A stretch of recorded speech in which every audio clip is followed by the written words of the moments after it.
Good morning and welcome to Monday Coffee. This is your jolt of hope for the week.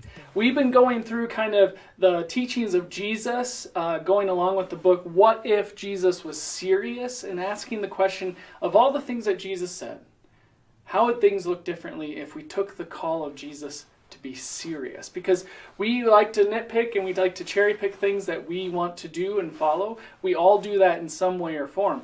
But what if we took everything that Jesus said literally and seriously, that we could use it to transform our lives and the lives of others? Today what I want to talk about is fear, in a way. Fear of the unknown, fear of the other, fear of our world changing. There's a lot of fear going on right now and always has been. There's always fear, and there's always people who are going to exploit that fear of others for their own gain. And so fear is it creates scarcity because we are bringing everything into ourselves. That we are thinking of ourselves before others, that we are preserving, self-preserving. So fear puts us in this mode where all we're doing is trying to save ourselves. And in the Sermon on the Mount, Jesus wants us to surrender fear by trusting that God's going to provide for us. All these themes through Jesus' ministry is do not fear. God is going to provide. If you live generously, God is still going to take care of you. And so Jesus has plenty to say about greed, about money, about caring for others, caring for the poor. And yet, in some ways, we still want to ignore it. We want to ignore it because it becomes inconvenient for us, because our focus is inward. Our focus is on what we are doing and how we can get ahead. And honestly, some of us are just getting by. So it's hard to think about how do we take care of others when all I'm doing is just surviving right now, whether it's financially or anything else.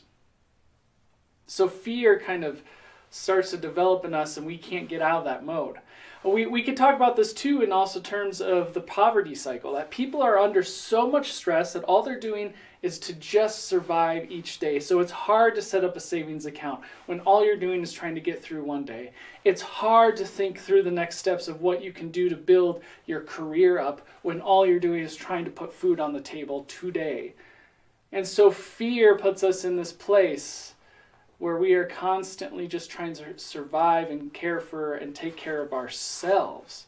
And this isn't just because of people in poverty. This is also people who are wealthy. We want to keep what we've made. We don't want anybody taking it, whether it's the government or anybody else. This is mine. I have made this. And so we're going to build fences around our homes. We're going to build big security systems. So it's all about self-preservation. Henry Nouwen says, fear engenders fear. It never gives birth to love. Fear creates more fear. It never leads to loving people more. Likewise, Thomas Aquinas said, fear causes contraction of the soul. And what he used as an example was, if back in the day, if there was a town that was going to come under siege of war, then all the farmers outside the town walls would come in, they'd bring everything they have, and they would sit in there and just wait and hope that they had enough to hold them over until the enemy lost their will to fight them. That's what fear does for us. It makes us hoard and greed and hold everything for ourselves rather than giving generously. Whereas the gospel of Jesus and the ministry of Jesus, the Sermon on the Mount, anything else he said, is opening us up towards a life of abundance, a life where there is more than enough for everyone. But our whole world is structured upon the idea there is not enough to go around. There is not enough for everybody. Jesus, as the kingdom of God, is more abundant than you could ever hope for. There is more than enough to go around. Everybody's going to be taken care of. And so this week, how are the ways that you can live into that reality of heaven now? How can you live into the reality of heaven now that you are able to provide something for somebody else, that you can let go of something to give to somebody else because there is more than enough for you and I? Have a great week.